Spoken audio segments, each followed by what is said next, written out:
Bienvenue à tous dans notre école du ministère par vidéo Maurice Cerullo, francophonie. N'oubliez pas de vous abonner à notre chaîne YouTube et sur notre page Facebook.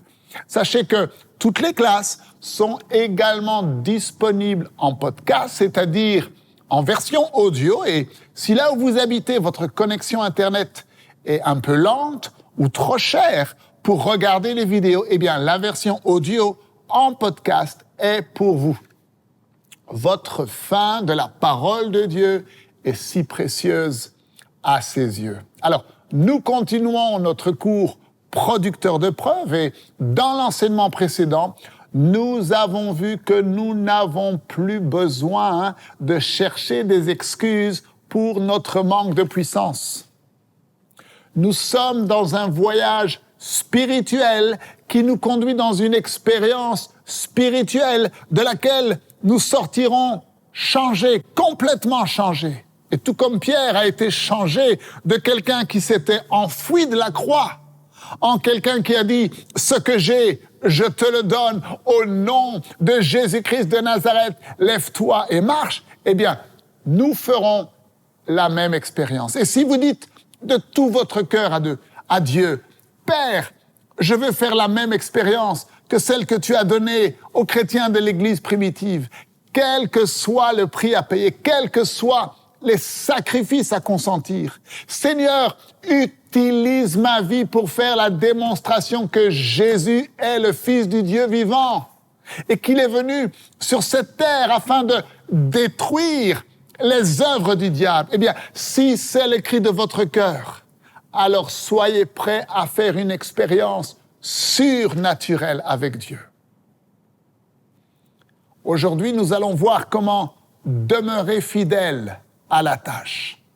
Ouvrez grand votre esprit et on se retrouve juste après.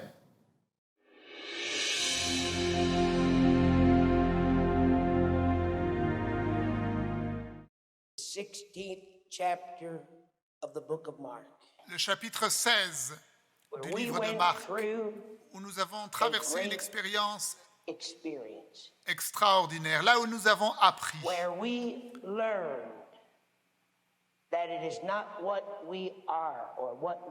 que ce n'est pas ce que nous sommes ou ce que nous possédons, mais c'est ce que Dieu peut faire de nous.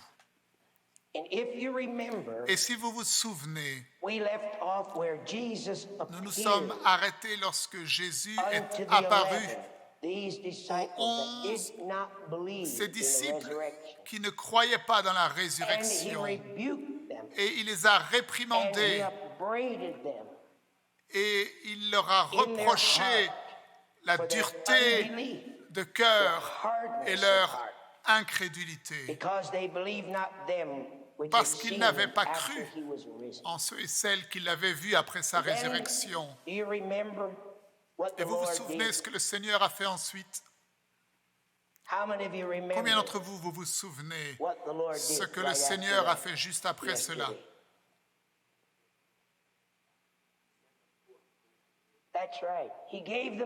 C'est cela, il leur a donné la grande mission. Il leur a dit « Allez par tout le monde ». Et nous avons conclu que si nous cherchions un groupe de prédicateurs, nous n'aurions jamais choisi ce groupe-là, parce que c'était véritablement des échecs. Mais Jésus ne regardait pas à ce qu'ils étaient et à leurs échecs, mais Jésus regardait à ce qu'ils pouvaient faire d'eux. Et Dieu ne regarde pas à ta responsabilité. Maintenant, je veux répondre à cette question. La mission que Jésus leur a donnée était celle-ci. Aller dans le monde entier et prêcher la bonne nouvelle. Alors, maintenant, j'ai enseigné que le Saint-Esprit nous a enseigné que nous n'atteindrons jamais le monde à travers de grands prédicateurs. Ce n'est pas pour les minimiser, ni à travers les grandes prédications ou des gens qui parlent bien. Et lorsque je dis cela, je ne dis pas cela pour mépriser quiconque. Je dis cela pour mettre en perspective que nous avons déjà eu les plus grands prédicateurs au monde depuis des centaines des années. Et aujourd'hui, pourtant, la moitié de la population n'a jamais entendu une seule fois le nom Jésus. Quelque chose ne va pas. Les grands prédicateurs seuls ne peuvent pas le faire. Qu'est-ce que cela veut dire prêcher l'Évangile? Quelqu'un dira, oh mais qu'est-ce l'Évangile? Quelqu'un dira, c'est la bonne nouvelle. Oui, c'est une partie de cela. Quelqu'un me dira, c'est le fait que Jésus est mort sur la croix. Oui, c'est une partie également. Vous dites, frère Cerullo, cela ne t'impressionne pas? Non, cela ne m'impressionne pas. Je sais que vous avez ce regard un petit peu surpris. Savez-vous que Jésus n'était pas le seul qui est mort sur une croix?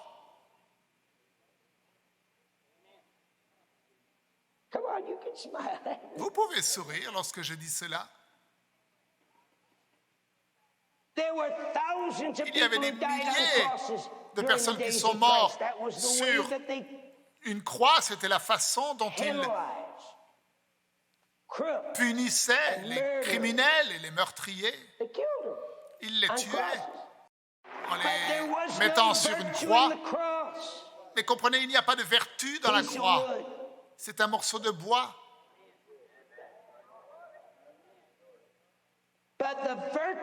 Mais la vertu était dans la personne qui était sur la croix.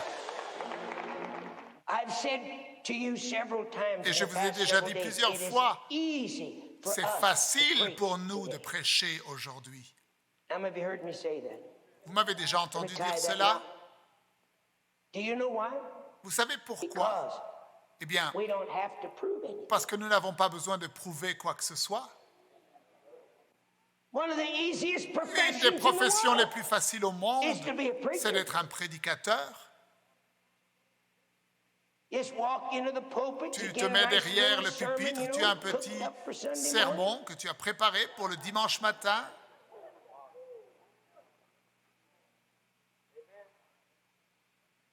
Ce n'est pas difficile d'être un prédicateur aujourd'hui. Tu sais pourquoi?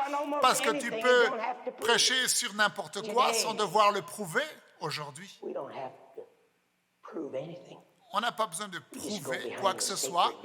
Il suffit de te tenir derrière la chair sacrée, ouvrir la Bible, donner quelques versets, point numéro 1, point numéro 2. On prêche, on enseigne, on serre les mains.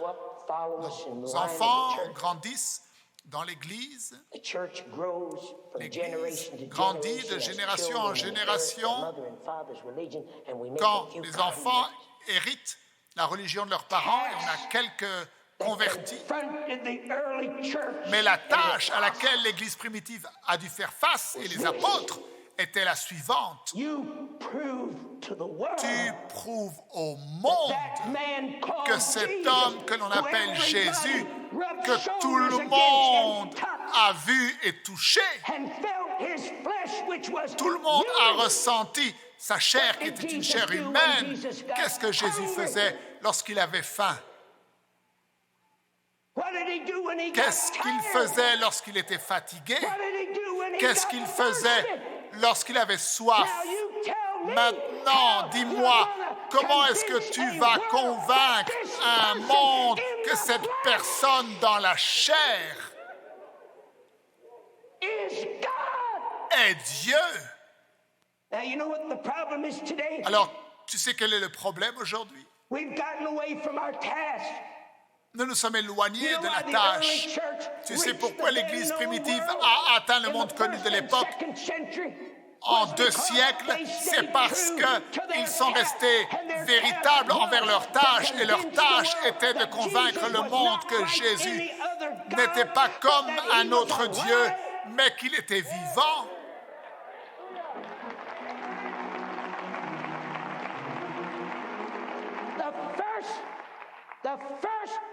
Le premier sermon que Pierre a prêché lorsqu'il est sorti de la chambre haute et qu'ensuite il a levé ce paralytique et qu'il a renversé sans dessus-dessous l'adoration qui se déroulait dans la synagogue. Les gens l'ont regardé.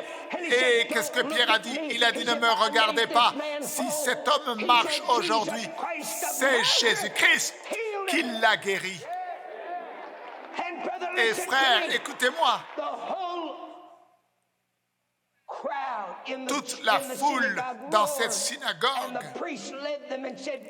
et les prédicateurs ont dit, mais que veux-tu dire? Jésus de Nazareth, il est mort, nous venons de le tuer, nous l'avons enterré dans le tombeau. Pierre dit, attendez, tu ne m'as pas laissé terminer. J'ai dit, par la foi dans le nom de Jésus de Nazareth que vous avez crucifié, mais que Dieu a ressuscité des morts.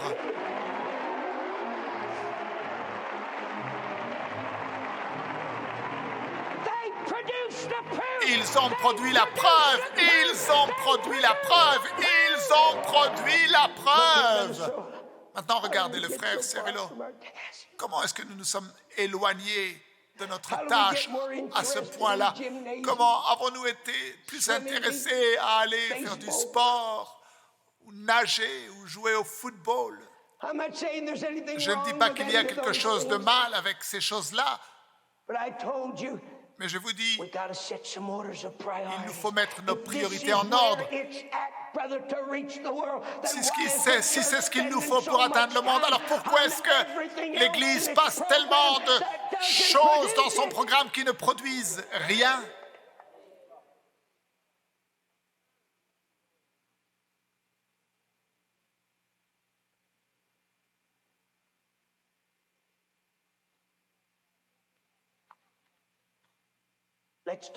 Parlons de leur méthode.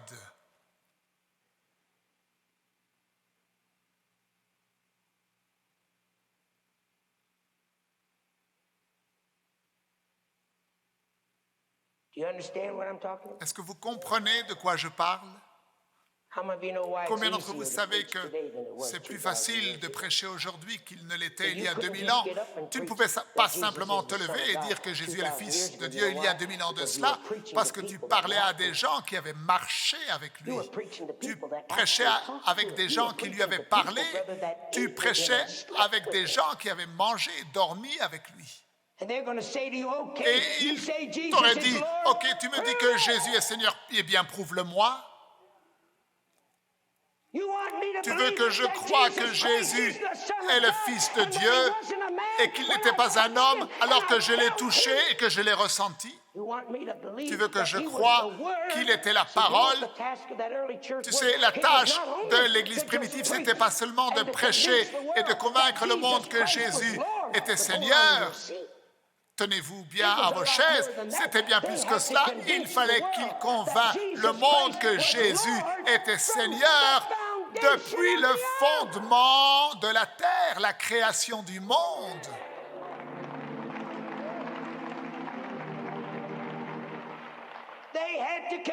Il fallait convaincre le monde qu'au commencement était la parole, qu'il était avant le commencement, qu'il a fait le commencement, que toutes choses ont été créées par lui et que sans lui, rien n'a été créé.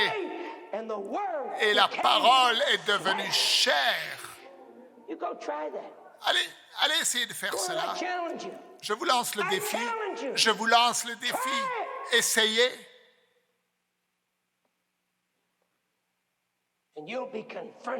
Et alors vous serez confronté et vous devrez faire face à la réponse qu'il faut donner à cette question. Seigneur, que devons-nous faire afin d'accomplir les œuvres de Dieu?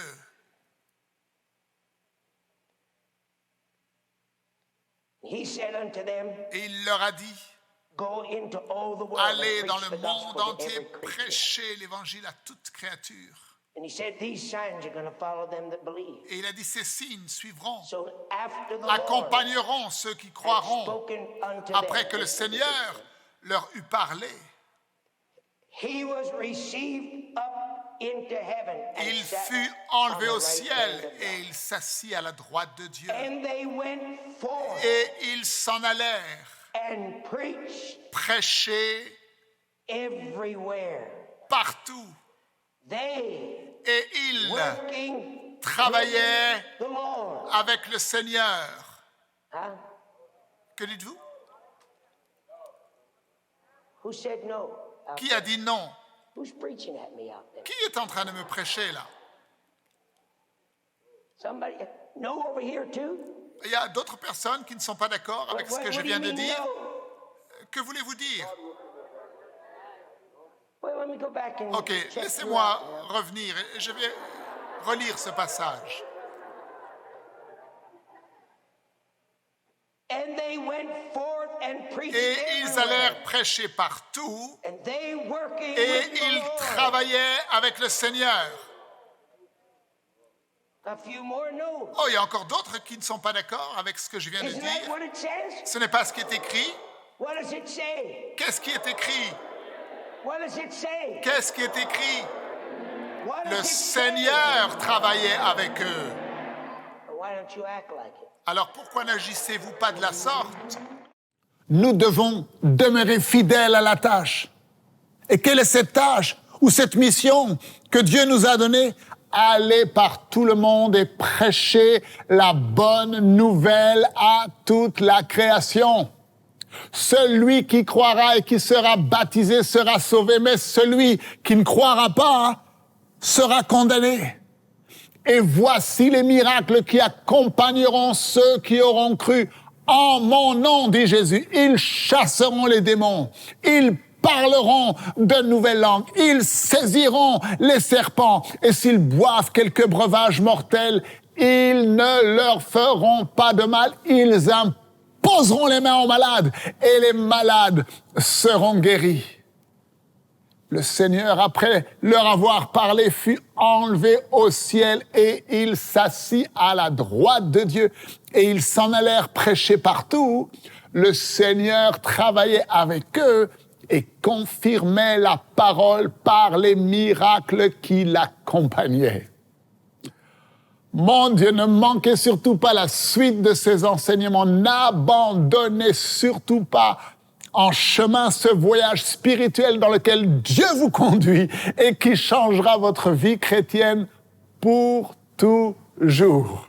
Alors, pour tous les étudiants qui sont inscrits, vous recevrez dans la journée un email avec le lien vous donnant accès aux notes de cours et aux versets bibliques. Je vous dis à lundi, profitez du week-end pour réviser et approfondir votre étude de la parole de Dieu. Merci de partager et de parler autour de vous des vidéos qui sont disponibles sur Maurice Cerullo Francophonie. Ceux qui ne sont pas inscrits, il vous suffit de cliquer sur le lien qui se trouve en dessous de la vidéo. Que Dieu vous bénisse et n'oubliez pas, la francophonie appartient à Jésus. À très bientôt pour un prochain enseignement avec le Dr Cerullo.